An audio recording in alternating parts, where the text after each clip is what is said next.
Hello बच्चों, क्या हाल चाल आप सभी लोगों का। आई होप आप सभी लोग बहुत जबरदस्त होंगे। आज हम लोग करेंगे रिलेशन एंड फंक्शन का कंप्लीट माइंड मैप और जबरदस्त तरीके से इस पूरे चैप्टर को रिवाइज करने वाले। और हाँ, यकीन नहीं मानोगे, अभी जब सेशन खत्म हो रहा होगा तुम्हारा ज्यादा से ज्यादा 5 से 10 मिनट से ज्यादा टाइम नहीं लगेगा। पूरे चैप्टर को बहुत ही ब्यूटीफुल ये शॉर्ट नोट्स के थ्रू मैंने डिजाइन करा हुआ है और इस शॉर्ट नोट्स को आप लोग बेटा डाउनलोड भी कर सकते हो फ्रॉम द टेलीग्राम चैनल। हमारा दृष्टि स्कूल का जो टेलीग्राम चैनल है, यहां से आप QR कोड पे स्कैन करके अच्छी तरीके से इस नोट्स को ले भी सकते हो आफ्टर द सेशन। तो चलिए शुरुआत करते हैं। पूरा चैप्टर एकदम विधिवत अच्छी तरीके से रिवाइज करेंगे। बहुत सुंदर हैंड नोट्स तुम लोगों के लिए बना रखा है, बहुत मजा आएगा अभी देखो पढ़ के। सबसे पहले Cartesian product of the two set क्या होता है बाबू। Cartesian product of the two set, दो सेट के बीच में कितने टोटल ऑर्डर्ड पेयर पॉसिबल होता है।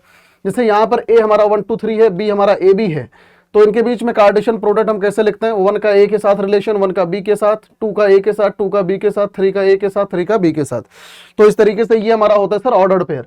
जल्दी से मुझे बता दो ऑर्डर्ड पेयर होते क्या है sir. This is the total possible जितने हमारे कनेक्शंस बन सकते हैं ए और बी के बीच में। यहीं पर मुझे लगे तो एक चीज और छोटी सी बता दो।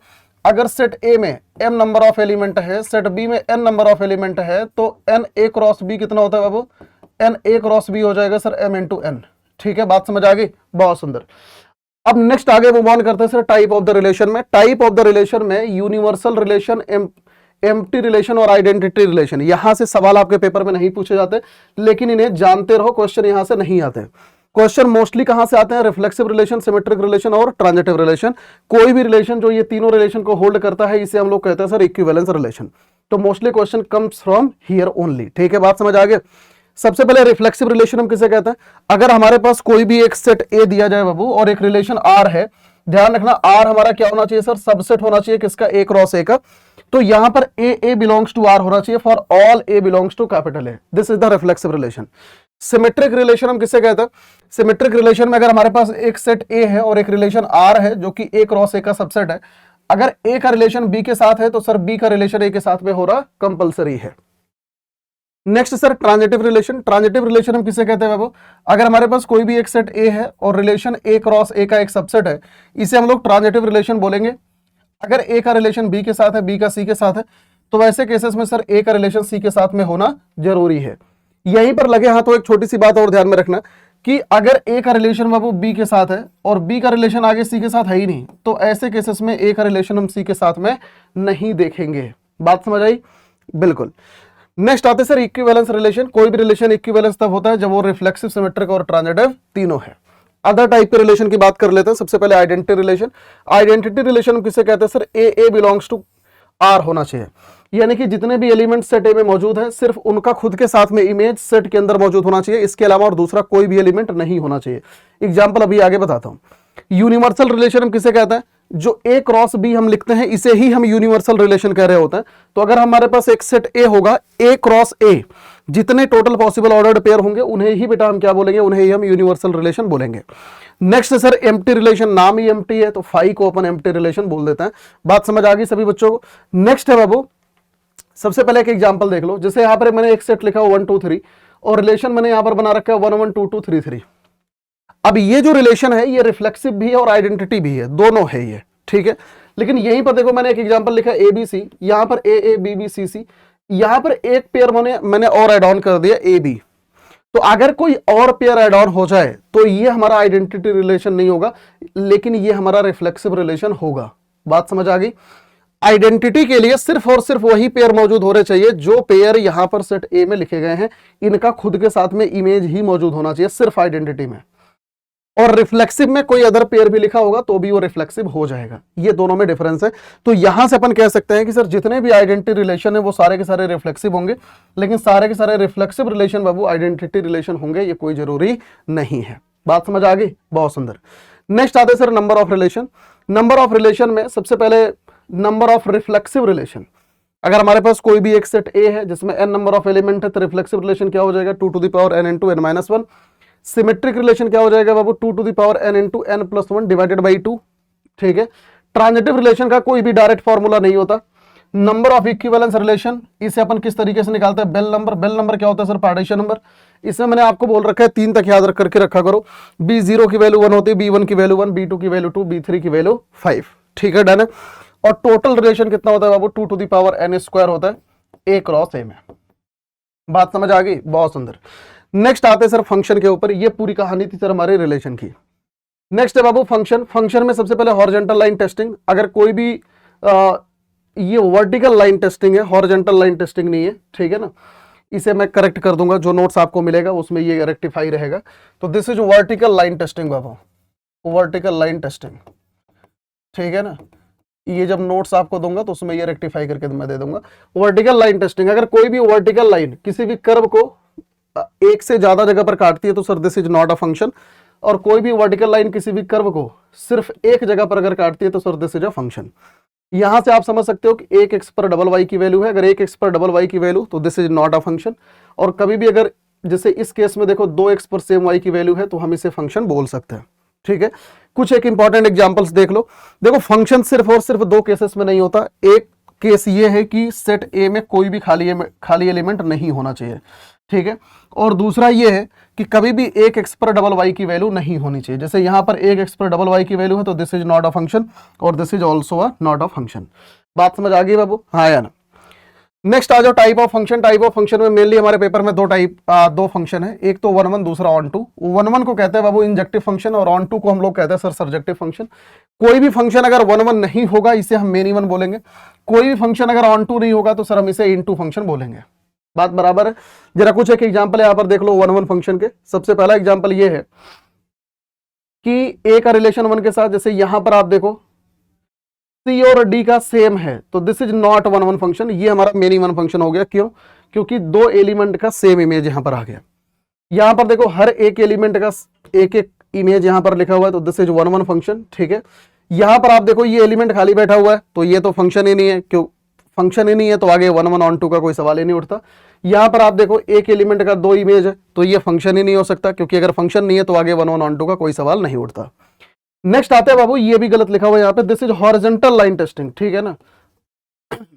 जो आपको नोट्स मिलेगा उसमें मैं इसको रेक्टिफाई कर दूंगा। हॉरिजॉन्टल लाइन टेस्टिंग, तो अगर कोई भी बाबू हॉरिजॉन्टल लाइन, ठीक है, किसी भी कर्व को एक से ज्यादा जगह पर अगर काटती है तो ये हमारा 1 1 फंक्शन नहीं होगा। कोई भी हॉरिजॉन्टल लाइन किसी भी कर्व को सिर्फ एक जगह पर काटे तो sir this will be a function, ठीक है ना। बात समझ आ गई। तो ये जो थोड़ा सा उल्टा यहां पर लिख दिया मैं, उसको जब आपको नोट्स मिलेगा उसमें ये रेक्टिफाई रहेगा, बिल्कुल बेफिक्र रहो। नेक्स्ट आते sir testing of the 1 1 function. 1 1 function की टेस्टिंग बाबू तीन तरीके से करते हैं। एक तो ये बोर्ड वाला मेथड, एनालिटिकल तरीका, कि हर एक जगह पर एफ ऑफ x1 बराबर एफ ऑफ x2 हम कर देते हैं। अगर x1 बराबर x2 आ जाता है तो अपन बोल देते हैं 1 1 है। अगर x1 बराबर प्लस माइनस x2 आ जाता है तो हम बोल देते हैं सर 1 1 नहीं है। और दूसरा ग्राफिकल मेथड। ग्राफिकल मेथड में ये हॉरिजॉन्टल लाइन टेस्टिंग, ठीक है। ये मुझे समझ नहीं आ रहा मैंने इसको हर जगह पे उल्टा कैसे लिख दी है, ठीक है। जबकि यहाँ पे हॉरिजॉन्टल लाइन ड्रॉ कर रखा है तो भी गलत, कोई बात नहीं, हो जाता समटाइम। तो हॉरिजॉन्टल लाइन टेस्टिंग है ये, ठीक है। Horizontal line testing graphical method में अगर कोई भी हॉरिजॉन्टल लाइन सिर्फ एक जगह पर काटे तो ये हमारा 1 1 फंक्शन होगा। एक से ज्यादा जगह पर काटे तो this will be not 1 1 function. बात समझ आ गई बाबू।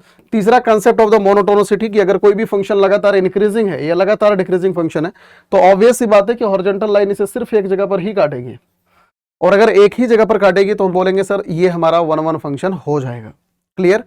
नेक्स्ट आते हैं बाबू onto function. Onto function बहुत सिंपल है। कोई भी अगर हमारे पास ये फंक्शन दिया गया y is equal to f of x, इसे अपन ऑन टू फंक्शन बोलेंगे। अगर रेंज बराबर कोडोमेन है तो सर ऑन टू, रेंज अगर कोडोमेन के बराबर नहीं है तो सर इन टू फंक्शन। सबसे लास्ट में बाइजेक्टिव फंक्शन हम किसे बोलेंगे? अगर कोई फंक्शन 1 1 और ऑन टू दोनों है तो सर इसे हम बाइजेक्टिव फंक्शन बोलेंगे। नेक्स्ट आते हैं बाबू बाइजेक्टिव फंक्शन में एक छोटी सी बात हमेशा ध्यान रखना कि कोई भी फंक्शन बाइजेक्टिव होने का सिर्फ और सिर्फ एक ही चीज हो सकता है कि दोनों में नंबर ऑफ एलिमेंट सेम हो। तुम बोलोगे सर ऐसा नहीं हो सकता, हम अगर उल्टा सोचे तो मान लो यहां पर हमने डी एलिमेंट लगा दिया तो अब ये फंक्शन नहीं होगा। तुमने बोला सर यहां पर अगर 4 लगा दिया तो अब ये ऑन टू नहीं होगा। तो अगर इसे बाइजेक्टिव बनाना है तो ऑब्वियस सी बात है दोनों में सर नंबर ऑफ एलिमेंट हमारे सेम होने कंपलसरी हैं। बात समझ आ गई? बहुत बढ़िया। तो number of element in set X is equal to number of element in set Y. Next है बाबू सबसे last number of function. Number of function में हमारे तीन तीन केसेस बनते हैं। अगर हम सबसे पहले 1 1 फंक्शन की बात कर लेते हैं। 1 1 फंक्शन में अगर ये दोनों में नंबर ऑफ एलिमेंट सेम होगा, है ना, तो ऑब्वियस सी बात है इसके पास कितनी चॉइस बचेगी? इसके पास होगी 3 चॉइस, इसके पास 2 चॉइस, इसके पास 1 चॉइस। तो यानी कि हमारे पास क्या हो जाएगा सर? फैक्टोरियल 3 हो जाएगा। अगर यहाँ पे n नंबर ऑफ एलिमेंट है तो सर यहाँ पर फैक्टोरियल n हो जाएगा। बात बराबर है। दूसरा देखो, अगर इस वाले सेट में नंबर ऑफ एलिमेंट ज्यादा है, इस वाले सेट में नंबर ऑफ एलिमेंट कम है, अब इसके पास चॉइस कितनी होगी बाबू 3, इसके पास कितनी होगी 2, इसके पास कितनी होगी 1, तो इसके पास कोई चॉइस ही नहीं होगी। यानी कि सर ऐसे केसेस में 1 1 फंक्शन हमारा बन ही नहीं सकता, यानी कि कितने 1 1 होंगे, 0 हो जाएंगे।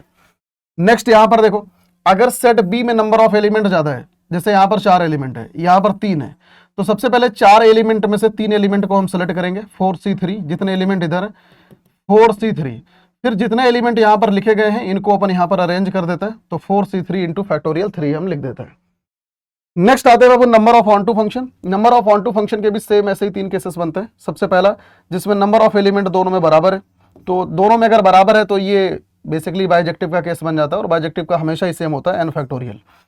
दूसरा केस ये है कि इसमें नंबर ऑफ एलिमेंट ज्यादा है, तो अगर इसमें नंबर ऑफ एलिमेंट ज्यादा होंगे बाबू तो यहां पर एक एलिमेंट हमेशा बचा रहेगा, और अगर एक एलिमेंट हमेशा बचा रहेगा तो ऐसे केसेस में रेंज और कोडोमेन हमारा दोनों कभी भी बराबर नहीं हो सकता, और अगर कभी भी बराबर नहीं हो सकता तो सर यहां पर ऑन टू फंक्शन हमारा कितना बन जाएगा, 0 बन जाएगा, ध्यान रखना। नेक्स्ट ये थर्ड वाला केस, ये बहुत ही रेयरेस्ट ऑफ द रेयर आपसे पूछा जाता है इंक्लूजन एक्सक्लूजन प्रिंसिपल का, तो मैंने इसका फॉर्मूला इसमें लिखा भी नहीं है, नहीं भी जानते रहोगे कोई बात नहीं है, वो फॉर्मूला तुम पेपर के टाइम पे लगा भी नहीं पाओगे, ठीक है, मैंने उसको लिखा नहीं है यहाँ पे। बहुत ही rarest of the rare cases में कभी आपसे पूछा जा सकता है पेपर में, ठीक है। तो that's all for the today. I hope सभी मेरे बच्चों को ये वन शॉट पसंद आया होगा। अगर आपको ये ब्यूटीफुल नोट्स चाहिए, इसका आप लोग प्रिंट आउट भी निकाल सकते हो, जो मैं आपको नोट्स दूंगा एकदम कंसाइज और क्रिस्प तरीके से। ये हार्डली कितने पेज का होगा, आई थिंक 6 पेज का नोट्स शायद ये, आप लोग आराम से इसका प्रिंट आउट निकाल सकते हो। मैंने बनाया भी उसी हिसाब से ताकि पेजेस कम से कम लगे और आप इसका प्रिंट आउट भी निकाल सको। अपने दोस्तों के साथ में बेटा सेशन को जरूर शेयर कर देना। अगर आपको अगले चैप्टर का भी वन शॉट चाहिए, नीचे कमेंट सेक्शन के अंदर जरूर बताना। और ये डाउनलोड कहां से कर पाओगे बाबू, माइंड मैप दृष्टि स्कूल PCMB करके जाके टेलीग्राम पे सर्च कर लेना, यहां पर आपको ये नोट्स इस सेशन के लिंक के साथ में मिल जाएगा। इसका नोट्स का लिंक मैं आपको डिस्क्रिप्शन बॉक्स में भी डला दूंगा, कमेंट सेक्शन में भी आपको पिन्ड मिल जाएगा। तो होपफुली आपको सेशन पसंद आया होगा, टेलीग्राम डाउनलोड कर लेना। अगला सेशन बहुत ही जल्द मैं लेके आऊंगा, लेकिन उसके लिए आपको नीचे कमेंट सेक्शन के अंदर बताना पड़ेगा कि आखिरकार अगला माइंड मैप का सेशन आप कौन से चैप्टर पे चाहते हो। इसी तरीके से बहुत ही concise crisp point to point हम बात कर रहे होंगे। So thank you so much for watching this session, God bless you all सभी मेरे बच्चों को। और हाँ, एक बात और आपको बता देता हूं लास्ट में, अगर आपको इस चैप्टर का डिटेल पढ़ना है, इस चैनल पर बेटा इसका वन शॉट हमने डाल रखा है, उसकी प्लेलिस्ट है वन शॉट की, आप लोग उसे गो थ्रू कर सकते हैं। Complete book 1, complete book 2, book 1 की प्रैक्टिस, बुक 2 की प्रैक्टिस, सब कुछ करा रखा है इस चैनल पे, आप लोग उसको जाके गो थ्रू कर सकते हैं, ठीक है। So thank you so much, God bless you all, take care सभी मेरे बच्चों को, बाय बाय।